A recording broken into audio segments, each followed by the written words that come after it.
निर्मल शिक्षक प्रशिक्षण महाविद्यालय हिंडौन सिटी की ऑनलाइन क्लासेज में आपका स्वागत है। Integrated third year fourth year general science teaching के अकॉर्डिंग आज हम आपको बताने जा रहे हैं शिक्षण मेथड, यानी टीचिंग की जो मेथड हैं, पढ़ाने की जो विधियां हैं, उनमें प्रयोजना विधि का अर्थ व उसके सिद्धांत। देखिए, यूं तो हर मेथड, इससे पहले वाली वीडियो में मैंने बताया था आपको कि लेक्चर कम डेमोन्स्ट्रेशन मेथड एक इस तरह का मेथड है जिसमें छात्र सक्रिय रहता है लेकिन शिक्षक ज्यादा सक्रिय रहता है। अब आता है प्रयोजना विधि अपने आप में ही एक ऐसी विधि है जो पूरी प्लान वे में रहती है और विशेषकर इसका महत्व है कि इसमें बालक की योग्यता, क्षमताएं, उसकी व्यक्तिगत भिन्नता को जानकर उसको शिक्षा देने का कार्य किया जाता है। ऐसा नहीं कि थोपी जाती है हर तरह के बालक को एक ही जैसी पढ़ाई नहीं। जैसा बालक है, क्योंकि बालकों की आईक्यू लेवल अलग अलग रहती है, तो जिस तरह की आईक्यू लेवल का बालक है उसको उसी तरह का ज्ञान दिया जाता है। तो अभी हम जानते हैं कि इसका अवधारणा प्रयोजना विधि की। इस विधि के अंतर्गत विद्यालयों में दी जाने वाली यंत्रवत शिक्षा के विपरीत बालकों की व्यक्तिगत भिन्नताओं को ध्यान में रखकर शिक्षा का स्वरूप निश्चित किया जाता है। अतः उन्होंने शिक्षा को जीवन से जोड़ने और उसे बालकों के लिए सार्थक बनाने के निमित्त 1963 में प्रोफेसर W.H. किलपैट्रिक द्वारा प्रयोजना विधि का प्रतिपादन किया गया। यानी प्रयोजना विधि अपने आप में ही ऐसी विधि है जिसमें बालकों की व्यक्तिगत भिन्नताओं को ध्यान में रखा गया है। अब है बेलार्ड, इसकी एक परिभाषा ले लें। परिभाषा और भी कई है, मैं बता दूंगा कि योजना वास्तविक जीवन का एक छोटा सा अंश होता है। देखिए, योजना इंग्लिश में समझे आप प्लानिंग। बिना प्लानिंग के, अरे चटका दे, बिना प्लानिंग के कोई सार ही नहीं है, किसी तरह का रिजल्ट आ ही नहीं सकता, किसी तरह से आप लक्ष्य पे पहुंच ही नहीं सकते, किसी तरह से आपकी पढ़ाई पूर्ण हो ही नहीं सकती। तो पहले है प्लानिंग, जिसको हमने क्या कहा है योजना। योजना वास्तविक जीवन का एक छोटा सा अंश है जिसे विद्यालय में संपादित किया जाता है। जिसे आप विद्यालय में जो पढ़ाते हैं वो एक प्रयोजना का एक अंश मात्र है जिसे हम विद्यालय में पढ़ाते हैं। अब इसके बाद आता है सिद्धांत। सिद्धांत क्या है? इन सिद्धांतों को मैं और आपको क्लियर करूं कि सिद्धांत प्रयोजना विधि के एक तरह से अंग हैं, क्योंकि प्रयोजना विधि इन पर ही आश्रित है। इनका जो प्रारूप है वो यही है। नंबर 1 सबसे पहला है रोचकता। रोचकता किसे कहते हैं? रोचकता के अकॉर्डिंग हम जब लेके चलते हैं आपको, तो रोचकता डिपेंड करती है काय पे? स्वयं का। आप कोई भी काम करेंगे तो जब आपकी रुचि उसमें होगी तभी उस कार्य को आप परफेक्शन में करेंगे। दबाव में आया हुआ कोई भी कार्य परफेक्शन में नहीं होता है, प्रॉपर नहीं होता है, सही ढंग से नहीं हो पाता है।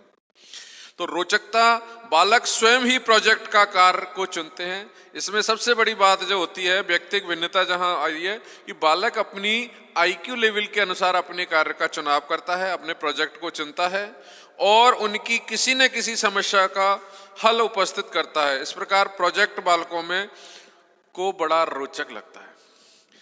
देखिए, बिना प्रोजेक्ट के अगर आप कोई चीज को थोपेंगे तो हो सकता है वो बालक की रुचि के अकॉर्डिंग है या नहीं है, लेकिन जब बालक को ऑप्शन देके उसको प्रोजेक्ट के लिए तैयार किया था, भाई आपको एक थीम बता दी, अब आप उसके बाद एक प्रोजेक्ट बनाएं, तो प्रोजेक्ट बनाने में वह अपने विचारों को स्वतंत्र रखेगा, अपनी प्लानिंग को स्वतंत्र रखेगा और वो अपने हिसाब से ही उसको मैनेज करेगा, जिसमें उसको पूरी तरह से उसमें इंटरेस्ट है, उसमें उसकी रुचि है।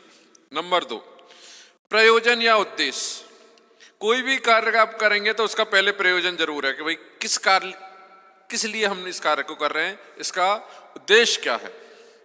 तो जो समस्या बालकों को हल करने के लिए दी जाती है उसका कोई निश्चित उद्देश्य होना चाहिए। उद्देश्य की पूर्ति के लिए ही कोई कार्य किया जाता है, बिना उद्देश्य के प्रयोजन निरर्थक है। उद्देश्य सामने होने पर बालक तत्परता से कार्य करते हैं, क्योंकि उद्देश्य ही बालक को मोटिवेट करते हैं, उत्तेजित करते हैं। देखिए, जब आप कार्य कर रहे हैं तो आपके सामने एक लक्ष्य निर्धारित रहना चाहिए कि आप जो फील्ड पे काम कर रहे हैं उसको कितने समय में पूरा करना है, उसके लिए आपको कितना रॉ मटेरियल है, पूरा उसके उद्देश्य, और इसके बाद आपको क्या मिलेगा, यानी रिजल्ट क्या होगा, इसका सारी चीजें निर्धारित पूर्व में होनी चाहिए। तो वो उसी तरह से प्लानिंग करके और उस कार्य के प्रति डेडिकेट हो जाता है और पूरी मनोयोग से उस कार्य पे लग जाता है। नंबर 3 है क्रियाशीलता। क्रियाशीलता एक्टिविटी, यानी आप कितने लगनशील हैं, क्रियाशील कितने होंगे। बालक स्वभाव से ही क्रियाशील रहता है, कोई ना कोई काम करता ही रहता। छोटा बालक देखो आप, अभी ये तोड़ा कभी वो, तो बालक के अंदर क्रिएटिविटी तो रहती है, एक्टिविटी।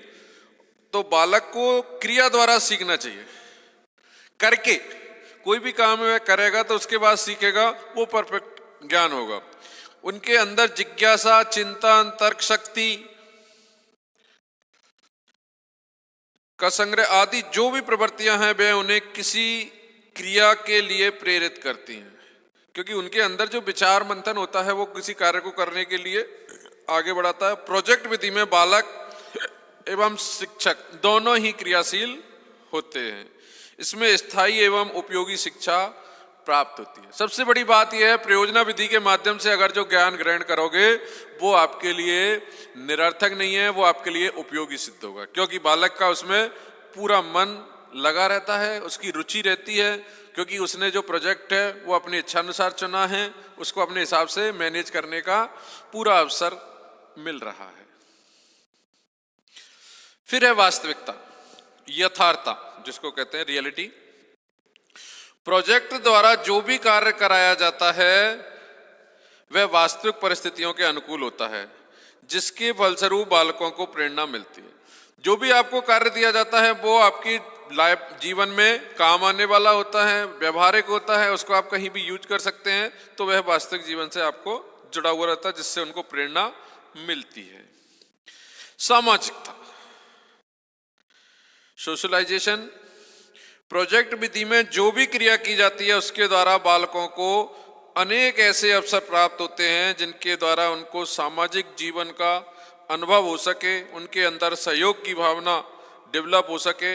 अतः छात्र सामूहिक रूप से कार्य करके सहयोग, सद्भावना, प्रेम, सहकारिता जैसे सामाजिक गुणों का, देखिए जब आप कोई कार्य कर रहे हैं, बड़े स्तर पे कार्य कर रहे हैं, तो जरूरी नहीं है कि आप अकेले उस कार्य को कर पाएं। ये सहयोग टीम भावना से भी हो सकता है। तो जब टीम की भावना रहती है वो सामाजिकता को ही बढ़ावा देती है। इसके बाद है सबसे बड़ी बात, उपयोगिता, यूटिलिटी। बालक उसी कार्य को करना पसंद करते हैं जिन्हें वे उपयोगी समझते हैं। भाई आज का तो लाइफ स्टाइल ही ये है, जिस युग में हम जी रहे हैं इसको हम उपयोगितावाद कहते हैं, यथार्थवाद कहते हैं, प्रयोजनवाद कहते हैं। जो नाम है इसका प्रयोजना विधि, इस युग का नाम भी प्रयोजनवाद है। प्रयोजनवाद किसे कहते हैं? ऐसा युग या ऐसे विचार, बाद से मतलब विचार, ये एक दार्शनिक वो हैं विचार, जिसमें व्यक्ति को अपने स्वार्थ की जानकारी रहती है। हमेशा अपने स्वार्थ के लिए यानी अपनी उपयोगिता के लिए ही वह कार्य करता है। इसमें इमोशन नहीं रहता, भावनाओं के अंदर नहीं रहता, अरे यार ये रिश्ता है, चलो ये हमारे रिश्तेदार हैं, इनके साथ हम थोड़ा सा, जो भी है वो उसी से दोस्ती, उसी से अपनापन जो आपके स्वार्थ को सिद्ध कर रहा है। एक कविता लिखी है कि जगती बणिक व्रति है रखती, जिसे चाहती उसे है चखती, कार्य नहीं परिणाम निरखती, मुझे यही खलता है। कभी लास्ट में कहता है कि मुझे वही बात खलती है। जो संसार की नीतियां हैं, संसार में ऑल ओवर वर्ल्ड के जो मनुष्य हैं उनकी नीति एक ही है, वो वणिक वृत्ति रखती हैं। वणिक से तात्पर्य है ऐसे लोगों का एक संगठन। हमारे यहाँ जो बनिया कम्युनिटी है वो प्योरली व्यापार के लिए अपने आप को स्थापित करते हैं। अगर वो कहीं इमोशन लगाएंगे तो उनका व्यापार या खराब हो जाएगा। जितना उनको बेनिफिट लेना है वो लेके ही रहते हैं, चाहे वो कितना ही उनका रिश्तेदार हो, कोई भी हो। तो जो भी हो, ओवरऑल उसकी तुलना कवि ने जगत की लोगों की बणिए की वृत्ति से करे कि जिसको उसको चाहना है, यानी जिससे वह लगाव रखेगा, पहले उसको चख के देखेगा। जिसे चाहती उसे है चखती, कि वो उसके उपयोगी है कि नहीं, उसके स्वार्थों को कहीं पूरा कर पा रहा है कि नहीं, या बोझ है उस पे। अगर कहीं वह दूर दूर तक दिख रहा है कि वो तो फुकरा है, छोड़ जाएगा। नहीं है साहब मेरा तो दोस्त, मेरा तो नहीं है कोई इससे रिश्ता। प्योर, इसको हम कहते हैं स्वार्थवादी, उपयोगी, मतलबी। ये सारी अब उसको मतलबी कहने के बाद बहुत से लोग कहते हैं साहब ये तो इमोशनलेस इंसान है, केवल मतलब से अपने दोस्ती रखते। तो वो युग का ही आजकल ये हो गया परिणाम। आज आपने देखो जो हाई प्रोफाइल लोग हैं वो अपने ही हाई प्रोफाइल लोगों में ही अपने संबंध रखते हैं। जाति बंधन तो कम हो गए लेकिन स्टेटस बढ़ गया। अमीर अमीरों से ही दोस्ती रखना पसंद करते हैं। क्या कारण है? क्योंकि उनको उनसे ही उनके स्वार्थ सिद्ध होते हैं। खैर ये बड़ा एक अलग टॉपिक है, लेकिन अभी हम जो लेके चलते हैं उपयुक्तवादी। तो बालक के अंदर भी उसी कार्य को करना पसंद करता है जो उनके लिए उपयोगी हो। उपयुक्तता वाले कार्य में बालक की रुचि उत्पन्न हो जाती है। अभी बालक से ये कहा जाए कि इन प्रश्नों को पढ़ लो, ये एग्जाम में आएंगे, तो बालक और सारी चीजों को भूले, वो रट्टर लग जाएगा, रट्टा। पूरा सिलेबस नहीं पढ़ेगा, फिर वो उसी पर अटक जाएगा, क्योंकि उसको शॉर्टकट मिल गया, या उसको केवल उसने मतलब से कि हमें परीक्षा पास करनी है, इस तरह की सोच बन जाएगी। रुचि ही किसी प्रयोजना का मनोवैज्ञानिक तत्व है। बालक जो कुछ भी सीखता है करके सीखता है, लर्निंग बाय डूइंग। बालक दूसरे की बात पर विश्वास कम करता है। आज समय ऐसा है, और इस विधि की सबसे बड़ी बात यह है कि ये दबाव में काम नहीं करती। यह किसी के कहने से बालक उस पर विश्वास नहीं करता, क्योंकि उसकी रुचि नहीं है। वो तो स्वयं करेगा किसी काम को, उसमें ही उसको विश्वास होगा। लर्निंग बाय डूइंग, करके सीखना। करके सीखना एक मेथड साइंस का है। यह इसमें आदमी, बालक कोई भी है, जब तक अपने आप को कोई काम को अपने हाथों से, अपने आंखों से नहीं कर देख लेगा या कर लेगा, तब तक वह उस पर विश्वास नहीं करता। ड्यूबी ने सामाजिक उपयोगिता को ही शिक्षा का लक्ष्य माना है। व्यवहारिकता ही सामाजिक उपयोगिता। फिर है इसके बाद स्वतंत्रता, फ्रीडम। दबाव नहीं, गुरुजी आ रहे हैं तो पढ़ने बैठ गए, गुरुजी जाते ही हटा दिया। स्वतंत्रता के अंतर्गत बालक को कार्य चुनने और उसे करने की पूर्ण स्वतंत्रता होनी चाहिए। सबसे पहले तो ऑप्शन दिए जाएं, उसको किस क्षेत्र में ज्यादा रुचि है, कौन से काम वह अच्छे से कर सकता है। तो पहले तो फ्रीडम कार्य चुनने में। दूसरा फिर उसको करने में भी किसी तरह का ज्यादा गाइडलाइन नहीं चाहिए कि आप सर पे ही इंस्ट्रक्शन की झड़ी लगा। जब आप इंस्ट्रक्शन देते रहोगे तो खुद का दिमाग तो लगाएगा ही नहीं वो। उसको खुद को करने दो, पहले थ्योरेटिकल उसको ज्ञान दे दो, उसके बाद प्रैक्टिकली वो करता रहेगा।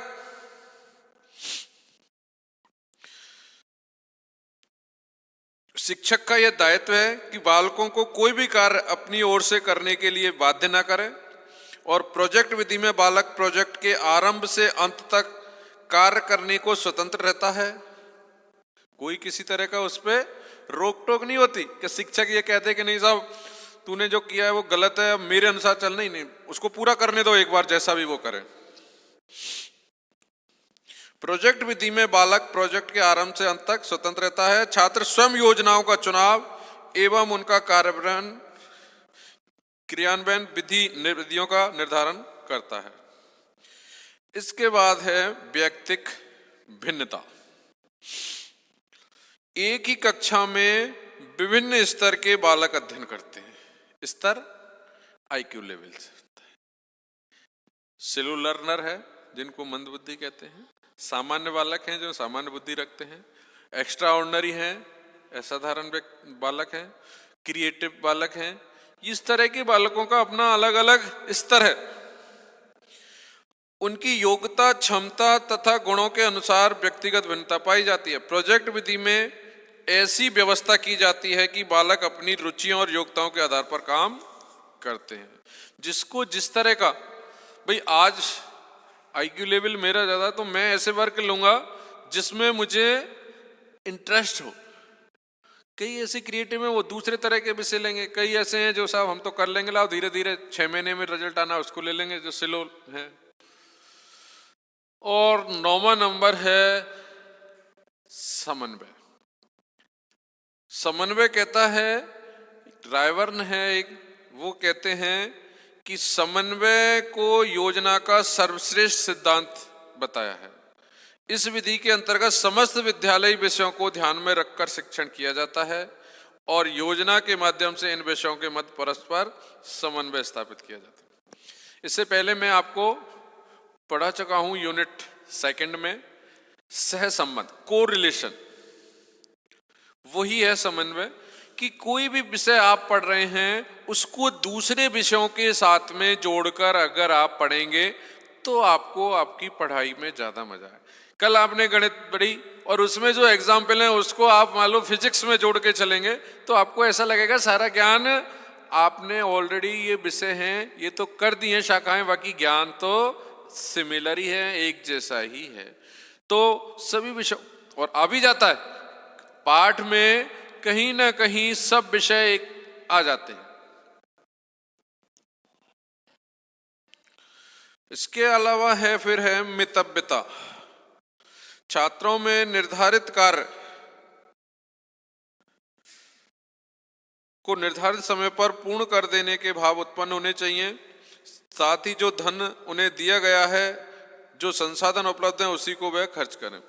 मितव्यता की बात भी कहते हैं कि प्रोजेक्ट विधि में संसाधन जुटाता है प्रशासन प्रबंधन, और जितना भी खर्चा करता है उसको बड़े मितव्यता से कम खर्च में सारी व्यवस्थाएं मेंटेन करनी चाहिए। अब है प्रयोजन विधि की अवस्थाएं। अवस्थाएं क्या चीज होती हैं?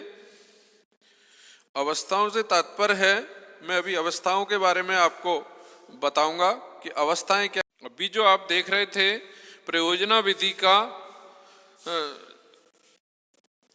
विधि के सिद्धांत जो हमने अभी बताए थे 10, इसके बाद है इसकी सोपान या अवस्थाएं। नंबर 1 है परिस्थितियां उत्पन्न करना। शिक्षक का काम क्या है प्रयोजना विधि में? शिक्षक बालकों की योग्यताओं, क्षमताओं के आधार पर ऐसी परिस्थितियों का निर्माण करे जिनके द्वारा वे किसी न किसी समस्या या प्रोजेक्ट को चुन सके। उनके सामने ऐसी प्रॉब्लम बताए कि भाई ये हमारे लिए हल नहीं हो रहा, आप इसको सॉल्व करके बताएं। तो परिस्थितियां उसको देनी पड़ेगी, किसको? शिक्षक को। यही परिस्थिति उत्पन्न करना है जब छात्रों को रुचि और आकर्षण उस प्रोजेक्ट पर केंद्रित होगा, तभी वे उस योजना को शिक्षक के सामने प्रस्तुत करेंगे। जब वो कोई प्रॉब्लम बताएंगे तो सब बालकों का मन अपना अलग अलग जाएगा, तो वो अलग अलग समस्याएं बताएंगे, जिसमें रुचि होगी वो उसको अपना लेगा। तो शिक्षक पहले छात्रों के सामने समस्याएं क्रिएट करे, फिर बालक अपनी योग्यता और क्षमता के अनुसार उस प्रॉब्लम को लेता है, उस पर कार्य करता है, फिर शिक्षक को उसको बताता है। उस संबंध में शिक्षक से विचार विमर्श भी करता है वह, और अध्यापक बालकों को भिन्न भिन्न मेलों, प्रदर्शनियों, दर्शनीय स्थानों आदि पर ले जाकर परिचय भी कराए। इसके लिए वह गाइडलाइन देता है शिक्षक, और उनको जगह पर ले जाकर उस जगह स्पॉट पर जिस पे वर्क कर रहे हैं उनको पहले उसको दिखाएंगे भी, फिर उसको उनके अपने मन पर छोड़ देंगे कि आप अपने दिलो दिमाग से उस पर एक प्रोजेक्ट तैयार करें। नंबर 2 है प्रयोजन कार्य का चुनाव। बालकों ने जिन जिन परिस्थितियों का अध्ययन किया है वे उनसे संबंधित समस्याओं पर विचार विमर्श करेंगे और प्रोजेक्ट के रूप में किसी ऐसी समस्या को चुनेंगे जिसमें अधिकांश बालकों की रुचि हो। बालकों को योजना चुनने में स्वतंत्रता होनी चाहिए और विचार विमर्श द्वारा शिक्षक को प्रयोजना के गुण दोषों से बालकों को परिचित कराना चाहिए। शिक्षक बालकों को प्रोजेक्ट में पथ प्रदर्शन करेगा। देखिए, ऐसा नहीं है, कई बार क्या होता है बालक जरूरत से ज्यादा अपने आप को फ्रीडम महसूस कर लेता है तो वह ओवर कॉन्फिडेंस में उस प्रोजेक्ट पर गलत ढंग से कार्य करने लग जाता। तो ऐसे में शिक्षक पथ प्रदर्शक है, रास्ता दिखाता है उसको प्रॉपर कि इस पर आपको चलना है, इस तरह से पुराना अनुभव ये कहता है, और वह फिर उन्हीं अनुभव को ध्यान में रखते हुए और उस प्रोजेक्ट पर कार्य करने लगता है। तो ऐसे शिक्षक उस समस्या को आगे बढ़ाने के लिए, उस समस्या में ध्यान केंद्रित करने के लिए शिक्षक समस्या को चुनाव करवाता है। फिर तीसरे नंबर पे आती है प्लानिंग। भाई कोई भी चलो समस्या एक बार आपने सेलेक्ट कर ली, उसके बाद क्या रहता है, प्लानिंग रह जाती है। प्लानिंग का मतलब होता है उस कार्य को करने के लिए आपकी योजना क्या है। तो योजना निश्चित हो जाने के पश्चात उसको पूरा करने के लिए कार्यक्रम तैयार करना पड़ता है। योजना हो गई तैयार, प्लानिंग, अब उसको कार्यक्रम कैसे कैसे व्यवस्थित करते हैं, कौन कौन चीजें यूज में लेनी है, किससे सहायता लेनी है, कन्वेंस के लिए क्या लेना, वो सारी बातें, आपको कितना मटेरियल लेना है। तो वास्तविक तथा स्वाभाविक परिस्थितियों में पूरा करने वाला कार्यक्रम ही मान्य होना चाहिए। यह कार्य विचार विमर्श के द्वारा ही किया जा सकता है। प्रत्येक बालक को अपना सुझाव देने की स्वतंत्रता भी होनी चाहिए। नंबर 4 पे है कार्यक्रम क्रियान्वित करना। कार्यक्रम बन जाने के पश्चात प्रत्येक बालक को अपने कार्य क्रिया द्वारा सीखना के आधार पर स्वयं करता है। सभी छात्र अपनी पूरी योग्यता और सामर्थ्य के अनुसार अपने अपने उत्तरदायित्व को निभाते हैं। शिक्षक को उनके कार्य में सहायता, निरीक्षण, प्रोत्साहन तथा आदेश भी समय समय पर देना होता है। इसके बाद है 5वें नंबर पे कार्य का मूल्यांकन करना। भाई कोई भी कार्य आप कर रहे हैं, ये तो देखें कि भाई आप सही रास्ते पे चल रहे हैं। पता चले पूरा काम कर दिया, आप जिस थीम को लेके चल रहे वो थीम पे काम ही नहीं हो रहा, बदल ही गया, पूरा रास्ता ही बदल गया, पहुंचोगे कैसे मंजिल पे। तो उसको समय पर मूल्यांकन भी करना चाहिए। प्रोजेक्ट पूरा कर लेने के पश्चात यह आवश्यक हो जाता है कि बालक अपने किए हुए कार्य का स्वयं निरीक्षण तथा मूल्यांकन करे। पहले तो बालक स्वयं करे कि उसने जो प्रोजेक्ट पे काम किया है वो उसका खुद अनुभव करे कि वो सही किया है या गलत किया है। इससे उसमें आत्म अवलोकन, आत्म आलोचना की प्रवृत्ति का भी विकास होगा। स्वयं की कमियां निकालना बहुत टिपिकल है, क्योंकि आप अपने आप में कभी गलती होने पर भी गलती मानने में लिए बहुत टाइम लेते हो, क्योंकि हर किसी के बस की बात नहीं है कि अपनी गलती को सहज स्वीकार कर ले। ये एक बहुत बड़ा फैक्टर है। जिस इंसान ने अपनी गलती को खुद महसूस कर लिया तो उसमें सुधार, वो तो बिल्कुल ही हीरा बन जाएगा। लेकिन जो अरे कोई गलती है क्या, मैंने कोई गलती थोड़ी की, वो तो यूं हो गई थी, मतलब कोई लेम एक्सक्यूज ऐसा देकर और उस गलती को दूसरे पे रख देना, खुद की नहीं मानना, ये उसमें एक लास्ट तक कमी रहना है और वो उसको आगे बढ़ने में बाधा उत्पन्न करेगी। तो मूल्यांकन करते समय वह स्वयं निरीक्षण करेगा, अपना मूल्यांकन करेगा, आत्मावलोचन करेगा। योजना कार्यक्रम के अनुसार इस पर सामूहिक तौर से विचार भी किया जाता है, तभी किसी निष्कर्ष पर हम पहुंचते हैं। प्रोजेक्ट कार्य पूर्ण होने पर अध्यापक की सहायता से मूल्यांकन किया जाना चाहिए। छात्र तो अपना कर ही रहा है आत्मलोक, लेकिन लास्ट में शिक्षक उसको पूरा मूल्यांकन का वो मायने बताता है कि आप इतना सही किया, आपने ये कमियां रह गई, इनको और सुधार लेते तो आप इस प्रोजेक्ट को और भी अच्छे से बेहतर बना सकते थे। और नंबर 6 पे है कार्य का लेखा जोखा रखना। जितना भी आपने प्रोजेक्ट बनाया है उसका पूरा आपको कौन कौन ने सहायता की, क्या क्या काम में आई, ये सारी चीजों का लेखा जोखा आपको रखना होता है। विद्यार्थी द्वारा प्रोजेक्ट के चुनाव से लेकर पूरा होने तक सभी क्रियाकलापों का पूरा ब्यौरा रखा जाता है। वे अपने बारे में कठिनाइयां तथा अपने कार्य की आलोचना, बहुत बड़ी बात कह रहा हूं, अपनी आलोचनाओं को भी वो पंजिका में अंकित करते हैं। वे किए गए कार्य को, उनकी विधियां, उपकरण, पुस्तकों आदि का विस्तार कर। भाई प्रोजेक्ट के अंदर जो आपने रॉ मटेरियल, जो आपने शिक्षण के मेथड, पुस्तकें, जिन जिन का भी साथ लिया है, उन सब को आपको पंजिका में अंकित करना पड़ेगा, उनका ब्यौरा देना पड़ेगा। क्यों? क्योंकि तभी जाके उस प्रोजेक्ट का प्रॉपर, क्योंकि बहुत से लोग सीधे उत्तर ले आते हैं। आपको क्या पता कि रास्ते में कितनी कठिनाई आई, फिर उससे एक जो सिद्धांत में मितव्यता, उसका भी तो पता चलेगा कि आपने कितना खर्चा किया है, ये खर्चा वाजिब है कि गैर वाजिब है, इसका उपयोग हम दूसरे ढंग से कर सकते थे। आपको फिर एहसास होगा कि हाँ, हमने कुछ ज्यादा वेस्टेज कर दिया है, कुछ ज्यादा अपने आप को समय लगा दिया है। वो सारी चीजें तभी अनुभव होंगी जब आप सारी टाइमिंग, खर्चा, जो भी जैसा भी मेंटेन हुआ है, वो सारी चीजें आप पंजिका में अंकित करेंगे। क्योंकि लिखा हुआ जहां भी होगा वो मूल्यांकन में आपको सहायता देगा। फिर नंबर 7 पे है सुझाव। प्रयोजना विधि का अंतिम चरण है सजेशन। ये सुझाव योजना पुस्तिका के अंत में दिए जाते हैं। जो कमियां विद्यार्थी ने महसूस की है, उन कमियों से संबंधित सुझाव छात्र इसमें देते हैं। इन सुझावों का यह लाभ होता है कि भविष्य में इन समस्याएं हम इस विधि से चुने, उसमें ये कमियां न रहें।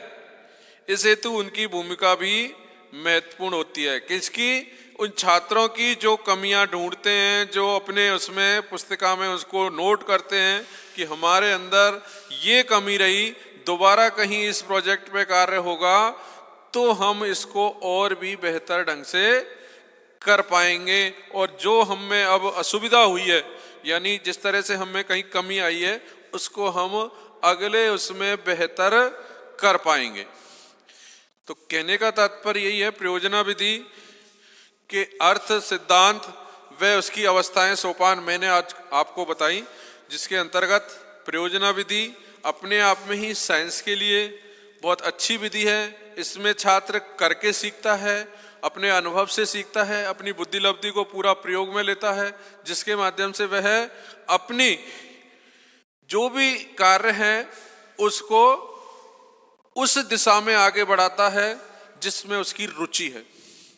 क्योंकि प्रोजेक्ट मेथड के अंतर्गत सबसे बड़ी बात जो आती है वो आती है रुचि की। क्योंकि जो भी समस्या चुनी जाती है वो रुचि के अंतर्गत चुनी जाती है, उसका सब्जेक्ट होता है वो, उसमें रुचि होती है। तो जो काम उसकी रुचि का होगा उसको वह बेहतर से बेहतर करने के लिए कदम उठाता है। धन्यवाद।